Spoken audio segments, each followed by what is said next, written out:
zigwa ate baagala okuyingira embaga bangi ate Bad Black ate bamuproposingidde bane yafuna Money Queen ye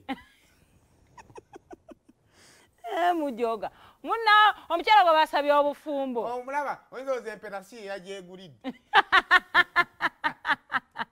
musanyufu nga yadde tabimanyiiko oyinza okuloza yabadde awo ng'atambudde yagenze n'afuna n'ekifo ekinyumira ebifaananyi bamuproposingidde mu buliri kavidiyo nakalabyekaawo yabadde ali awo bulungi naye yagenze nayekolako bulungi makeup yabitegedde kajja trendinga nayekolako bulungi makeup babali awo ku vidiyo zawe zateberako n'omulenzi we namugamba it's been 2 years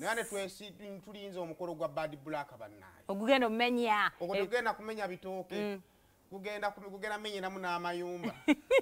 amayumba agali mu bitooke ebitooke biriraanye amayumba akikoya akiveemu abakiyingira bakiyingire so eno abalaba baawukana nga bayingira so Bad Black bamaze omuproposing akali yafuuse guno mala okuproposingira ng'okyala olabika nali yamala okuproposinga naye n'akyala twalabye ono omwana wa Raymond naye yamaze era nabo baakyadde over the weekend so